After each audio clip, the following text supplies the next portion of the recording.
Hello everyone, welcome back. Let's begin with the new question. The question says let x be the amount of time for which a book is taken out of library by a randomly selected student, and suppose that x has PDF and we are given with f of x as 0.5x for 0 less than or equal to x less than or equal to 2 and f of x is 0 otherwise, and we need to find probability of x less than or equal to 1, probability of 0.5 less than or equal to x less than or equal to 1.5 and probability of x greater than or equal to 1. काफी सारी probabilities पूछा हुआ है. So without wasting any time, let's quickly begin with the solution. सबसे पहले हमें क्या find करना है? probability of x less than or equal to 1. Now dear students, always remember जब भी आपका जो फंक्शन है वो PDF है तो प्रोबेबिलिटी कैसे फाइंड की जाती है? Probability is simply integration A to B F of X D X.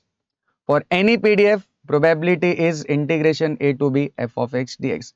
तो यहाँ भी हमें पीडीएफ के लिए प्रोबेबिलिटी फाइंड करनी है, तो ये प्रोबेबिलिटी क्या हो जाएगी? Integration A to B F of X D X. अब यहाँ पे हमें सिर्फ ए बी और एफ ऑफ एक्स आइडेंटिफाई करना है. एफ ऑफ एक्स तो हमें पता ही है 0.5x. What we need to identify is A and B, lower and upper limit. अब यहां पर देखिए जो प्रोबेबिलिटी हमें फाइंड करनी है वहां पर x इज लेस देन और इक्वल टू 1, मतलब 1 या 1 से कम. तो 1 या 1 से कम हम कहां तक जा सकते हैं? 0 तक, करेक्ट. क्योंकि जो हमारा फंक्शन है उसमें x की जो लोअर लिमिट है वो 0 है और अपर लिमिट है 2. तो लेस देन और इक्वल टू 1 मतलब 1 या 1 से कम. तो 1 से कम हम कहां तक जा सकते हैं?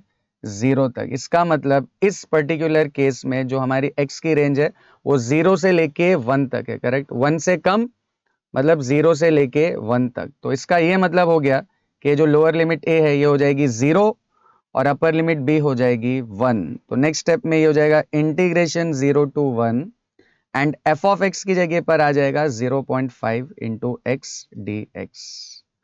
अब नेक्स्ट स्टेप में क्योंकि 0.5 कांस्टेंट है, we can take constant outside the integration. तो 0.5 बाहर और इंटीग्रेशन में हमारे पास बचेगा 0 to 1 x dx. So integration 0 to 1 x dx.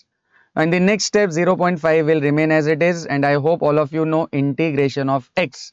Integration of x is x square upon 2, right? तो यहाँ पे भी x का इंटीग्रेशन क्या हो जाएगा? x square upon 2.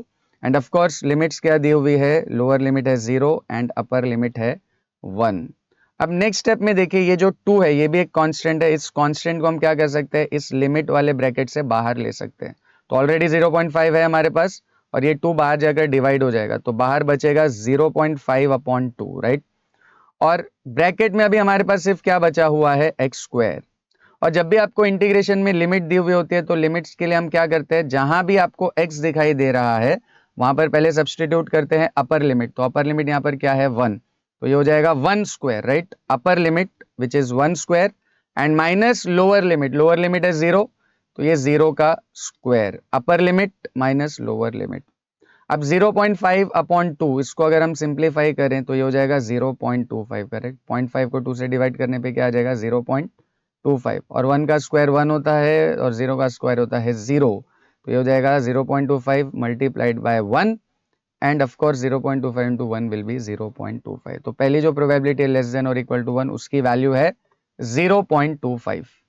नेक्स्ट हमें कौन सी प्रोबेबिलिटी फाइंड करनी है? प्रोबेबिलिटी ऑफ 0.5 लेस देन और equal to x less than और इक्वल टू 1.5. अगेन पीडीएफ के लिए प्रोबेबिलिटी मतलब integration a to b f of x dx. Integration a to b f of x dx. अब यहाँ पर तो क्लियरली x की लोअर और अपर लिमिट दी हुई है हमें यहीं पे क्वेश्चन में. तो a की जगह पे आ जाएगा 0.5 और b की जगह पर आ जाएगा 1.5. तो 0.5 to 1.5 and f of x क्या है? 0.5x into dx. Same procedure यहाँ पे जो हमने फॉलो किया था वही यहाँ पे भी फॉलो करेंगे. 0.5 को बाहर, इंटीग्रेशन में हमारे पास x बचेगा एंड x का इंटीग्रल होता है x square by 2 and lower limit is 0.5, upper limit is 1.5. अब ये 2 को अगर हम बाहर शिफ्ट कर दें तो ये हो जाएगा 0.5 अपॉन 2 और यहाँ पर जो x स्क्वायर है वहां पर हम पहले x की जगह पे क्या सब्सटीट्यूट करेंगे? Upper limit which is 1.5. तो ये हो जाएगा 1.5 का square and minus lower limit is 0.5, सो 0.5 का स्क्वायर. Now 0.5 अपॉन 2 होता है 0.25. 1.5 का स्क्वायर विल बी 2.25 और 0.5 का स्क्वायर विल बी 0.25. तो 2.25 माइनस 0.25 अब ये 0.25 तो एज इट इज आएगा, 2.25 माइनस 0.25 हो जाएगा 2, करेक्ट। इन दोनों को सब्ट्रैक्ट करने पे you get 2 and 0.25 multiplied by 2 is 0.5। तो ये सेकेंड प्रोबेबिलिटी भी हमें मिल चुकी है, राइट। अब फाइनली ये जो थर्ड प्रोबेबिलिटी है, what is third probability? P of x greater than और इक्वल टू 1। यहां पर भी हमें प्रोबेबिलिटी फाइंड करनी है। प्रोबेबिलिटी मतलब integration a to b f of x dx। अब यहां पर देखिए x ग्रेटर देन और इक्वल टू 1 या 1 से बड़ा, तो 1 से ग्रेटर हम कहां तक जा सकते हैं? 2 तक, क्योंकि जो हमारा फंक्शन है उसकी लोअर लिमिट है 0 और मैक्सिमम अपर लिमिट कितनी है? 2। तो 1 से बड़ी वैल्यू कहां तक हम जा सकते हैं? 2 तक। तो इसका मतलब जो हमारी इस केस में रेंज है वो 1 से लेके 2 तक है, राइट।